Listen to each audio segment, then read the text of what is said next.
Alas 2 ng hapon, nandito ulit ang yung lingkod sa aming pong pagtitipon dito po sa lugar na ito.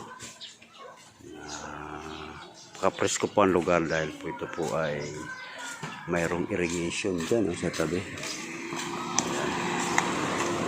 Pwede road papunta po ito dun sa pinakasentro ng Santa Cruz. Sa kanya po mga kaibigan, makikita nyo po mga saging pa lang nakatayo dyan. Dito po kami sa bandang ito. Ayan po. Yan yung mga kapatiran sa Panginoon. Start po kami sa aming gawain. Kaya tayo matitri ng mga kabataan. At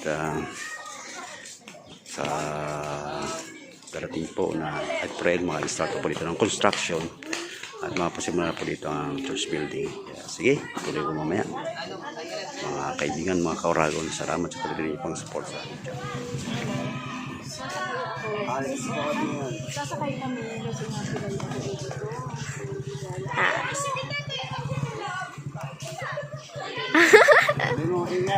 Sige po, ingat po. Bye-bye.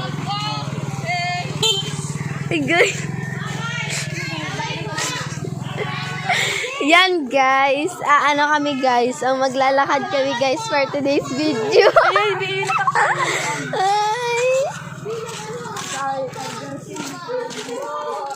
Video. Gusto ko yan.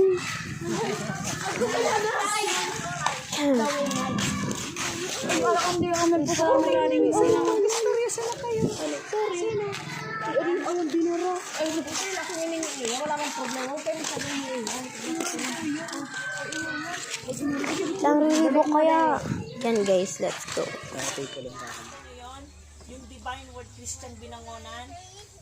Hindi nyo tig-research sa Facebook. I-like nyo yun. I-like nyo. Nakapost kami hadto be. Oo, nakapost doon.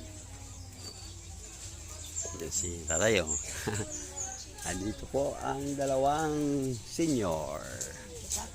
Ayan, si Tatay. Okay. Ngayong morning muna tigawid ko dapat bahaga.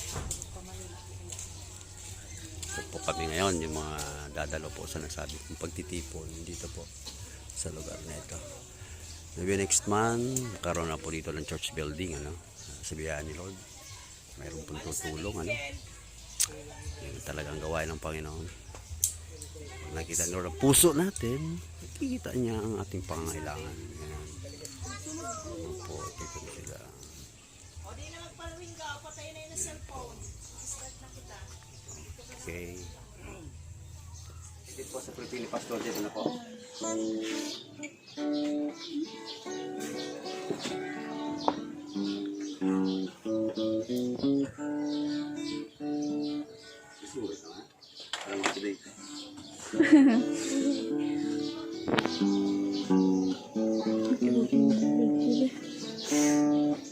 Bawat tao sa mundo ay isang manlalakbay.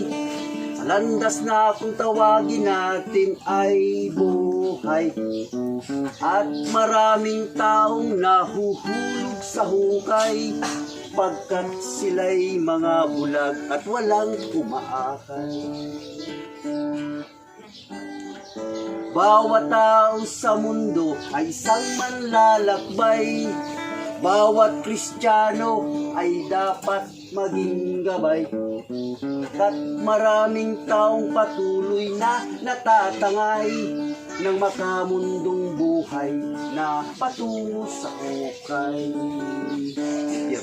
Dinggin mo, kapatid kong Kristiyano, ang awit na ito na may panawagan sa'yo. Tayo ay humayo at mag-akay ng tao, atin silang ilapit kay Jesucristo. Amen! Amen.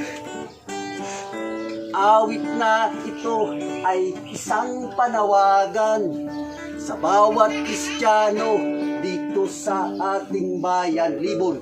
Ang kaligtasan atin ang katagpuan. Huwag mong sarilihin, ibahagi mo kaibigan. Ang salita ng Diyos ay ipahayag mo, di lang sa piling tao, kundi kahit kanino.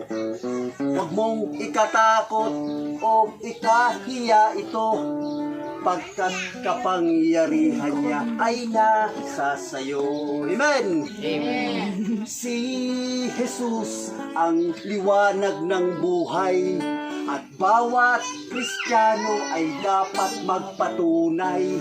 Ating alalahanin ang nasa kadiliman, yamang tayo'y mga munting ilawan.